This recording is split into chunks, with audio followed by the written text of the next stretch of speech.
Bonjour Jean-Claude. Bonjour Michel. Tu tiens dans les mains un ancien appareil photoréflexe argentique, j'en tiens un autre. Et s'il nous prenait cette folle envie, pas si folle que ça finalement, d'utiliser, à côté de nos appareils digitaux, un appareil argentique. Peux-tu nous en parler? Ah bien sûr, ce n'est pas fou du tout. D'ailleurs, on fait encore des appareils argentiques qui sont toujours en vente. Il y a juste le petit problème, c'est qu'on a moins de possibilités dans les choix des films qu'avant. Oui, et peut-être aussi celui de la batterie. Oui, ça aussi, je vais en venir. Le problème, c'est pour l'alimentation électrique des appareils, pose-mètres et compagnie, il faut pouvoir retrouver les batteries qui vont dessus, adéquates.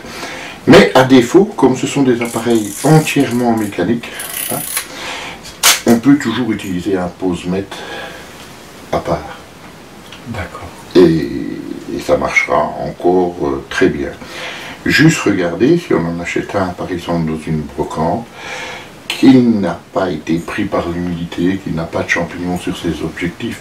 Mais c'est encore là-dessus des objectifs avec des lentilles en verre. Tout à fait. Donc c'est tout à fait nettoyable. Exactement. Moi je pense qu'il y a beaucoup d'intérêt à travailler les deux systèmes, à la fois le système digital et le système argentique, pour vraiment percevoir ce qu'est la réalité physique d'une photo, ce qu'est la révélation d'une photo. Oui, bien sûr.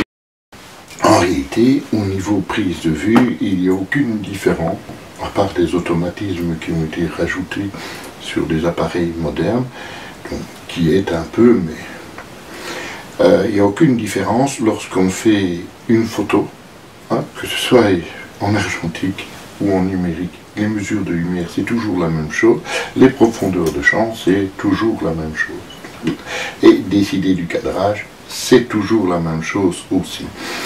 Il y a un avantage lorsqu'on fait de l'argentique, c'est que le processus chimique qui permet d'obtenir cette image, cette révélation en réalité, eh bien, on la vit. Exactement, mais ça implique aussi de développer soi-même. De développer, son oui, laboratoire. Bien sûr. Et pourtant, on trouve tous ces laboratoires maintenant en brocante, etc. Oui, c'est très amusant. Celui qui veut, je lui conseille fortement. Et alors aussi, pour les plus jeunes, c'est un très bon écolage. Parce que d'un côté, on travaille avec des produits chimiques, c'est un, et de l'autre côté, on travaille avec des équations. On bouge des tirettes à la limite, pour dématricer le numérique. Mais on arrive plus facilement à comprendre ce qui se passe lorsqu'on le fait en argentique que si on se trouve devant son ordinateur et qu'on ne sait pas à quoi toucher et ainsi de suite. Je suis vraiment enchanté de cette conversation, Jean-Claude. Un tout grand merci à toi. De rien, Michel. À très bientôt. À bientôt.